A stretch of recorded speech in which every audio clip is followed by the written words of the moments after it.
திரையுலகில் குழந்தை நட்சத்திரத்திலேருந்து தொடர்ந்து நடிச்சுக்கிட்டு வர சிம்பு, அதாவது ஃபஸ்ட்டு அவர் சிம்பு அப்படின்னு சொன்னாங்க, அதுக்கப்புறம் சிலம்பரசன் அப்படின்னு சொன்னாங்க, இப்போ ரீசெண்டாக எஸ்டிஆர் அப்படின்னு சொல்லிகிட்டு இருக்காங்க. அவர் என்ன பண்ணார் அப்படின்னா, நல்ல நடிச்சுக்கிட்டு இருந்தார். திடீர்னு ஒரு 2-3 வருஷம் அப்படியே கேப் விட்டு அதுக்கப்புறம் வாலுங்கிற ஒரு படம் வந்துச்சு. அதுக்கு முன்னாடி சிம்புவோட படங்கள் மிகப்பெரிய அளவில் சக்ஸஸ் ஆகிருக்கா அப்படின்னு பார்த்தோம்னா, மன்மதன் அப்படிங்கிற ஒரு படம் நல்லா போச்சு. கோயில் கொஞ்சம் சுமாராக போயிருக்கும், பட்டு இன்னும் பெரிய அளவுலாம் ஹிட் கொடுத்த மாதிரி இல்லை. பட் இருந்தாலும் பரபரப்பாக பேசப்பட்டு இருந்தார். அதுக்கு காரணம் என்ன அப்படின்னா, அவர் தனுஷை வச்சு இணைச்சி பேசப்பட்டதுனால, சிம்பு அண்ட் தனுஷ் அந்த மாதிரி ஒரு காம்போ வந்ததுனால அவரும் ஃபீல்டுக்குள்ளே இருந்துகிட்டு இருந்த மாதிரியே இருந்தது. திடீர்னு என்னாச்சுன்னு தெரியல, படங்களில் நடிக்கிறது ரொம்ப குறைச்சிக்கிட்டாரு. அப்புறம் கம்பேக் வந்தார், செக்கச்சி வந்தவானம். ரொம்ப அற்புதமான பேர், ரொம்ப சூப்பரான நேமு அவருக்கும் கிடச்சிச்சு. ஆக்சுவலாக அந்த படத்தில் ஒரு சோலோ ஹீரோவாக பண்ணலனா கூட அவருக்குன்னு ஒரு நல்ல நேம் கிரியேட் ஆகிருந்தது. ஆனால் அதற்கு பிறகு நம்ம சீமான் சும்மா கடந்த சங்க ஊதி கெடுத்த ஆண்டிங்கிற மாதிரி ஒரு மேடையில் என்ன பண்ணிட்டாரு, அடுத்த சூப்பர் ஸ்டார் சிம்பு தான் அப்படின்னு அறிவிச்சிட்டார்.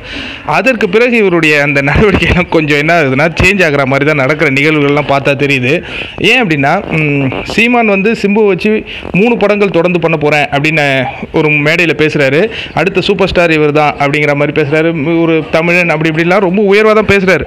ஆனால் அந்த ஒரு மேடை பேச்சு சிம்புவுக்கு பேக்ஃபயர் ஆகிருக்குமோ அப்படிங்கிற ஒரு எண்ணமும் நமக்கு எழாமல் இல்லை. ஏன் அப்படின்னா, சீமான் கண்டிப்பாக டைரக்ட் பண்ண போகிறதே கிடையாது. ஏன்னா அவருடைய பொலிட்டிக்கல் பிஸியில் அவர் சினிமா டைரக்ட் பண்ண போகிறதே கிடையாது. அதுவும் 3 படங்கள் வாய்ப்பே கிடையாது.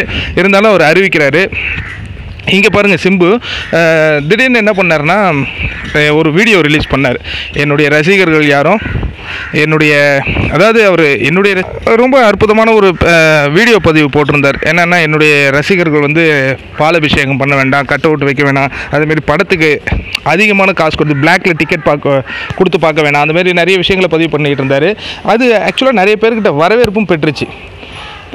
நல்ல விஷயம் தான் சொல்கிறார் சிம்பு அப்படின்னு தான் அவரை பற்றி நல்லா தான் பாசிட்டிவாக தான் பேசிகிட்டு இருந்தாங்க. திடீர்னு என்னாச்சுன்னு தெரில, நேற்று ஒரு வீடியோ விட்டார். அவரை யார் என்ன சொன்னாங்கன்னு தெரில, யாரோ அவர் கிரிட்டிசைஸ் பண்ணி பேசியிருப்பாங்க போல இருக்குது. ரொம்ப வருத்தப்பட்டு, எனக்கு 2-3 ரசிகர்கள் தானே இருக்காங்க, அதனால் எனக்கு பாலாபிஷேகம்லாம் பண்ணலாம், கட் அவுட் வைக்கலாம், அந்த மாதிரி சில விஷயங்கள் ரொம்ப வருத்தப்பட்டு பேசுகிற மாதிரி நடந்துச்சு. நம்ம இதன் மூலமாக சிம்புக்கு என்ன சொல்ல வரோம்னா, பேசுகிறவங்க பேசிக்கிட்டே தான் இருப்பாங்க. ஒரு கொள்கை எடுத்திங்கன்னா அதில் துணிஞ்சு நில்லுங்க அப்படிங்கிற ஒரு விஷயம் தான் நம்ம சொல்ல தோணுது. இதேமாரி சோலோவாக வீடியோ போடும்போது உங்களுக்குன்னு இருக்கிற அந்த இமேஜ் கூட குறையறதுக்கும் வாய்ப்பு இருக்குது. ஒன்ஸ் நீங்கள் அந்த விஷயம் சொன்னீங்க, அதோடு நின்றுட்டு போயிடலாம்ல. மற்றவங்க 1000 பேர் சொல்லிட்டு தான் இருப்பாங்க. அதுக்கெல்லாம் நீங்கள் ரியாக்ட் பண்ணிகிட்டே இருந்தீங்கன்னா உங்களை திரும்பி அந்த மீம்ஸில் வர மாதிரிலாம் யூஸ் பண்ணிவிடுவாங்களே தவிர்த்து உங்களுக்கு அந்த ஸ்டாண்டு நிற்க முடியாது அப்படிங்கிற ஒரு விஷயம் தான். இதை நீங்கள் தனுஷ் கிட்டேருந்து நிறைய விஷயம் கற்றுக்கணும். அவர் இந்த மாதிரிலாம் வீடியோஸ்லாம் போடவே மாட்டார். அவர் ஒரு மெயின்டைன் பண்ணிட்டு போயிட்டுருக்காரு இல்லையா. வெற்றி படம் கொடுத்தாலும் தோல்வி படம் கொடுத்தாலும் மெயின்டைன் பண்ணுறாரு. அந்த மாதிரி நீங்களும் அதை மெயின்டைன் பண்ணுங்கள் அப்படின்னு தான் நம்ம சொல்கிறோம். நன்றி. சேனல் பிடிச்சிருந்ததுன்னா சப்ஸ்கிரைப் பண்ணுங்கள், ஷேர் பண்ணுங்கள், குட் ஹார்ட் குட் ஹெல்த்தை சப்போர்ட் பண்ணுங்கள். நன்றி, வணக்கம்.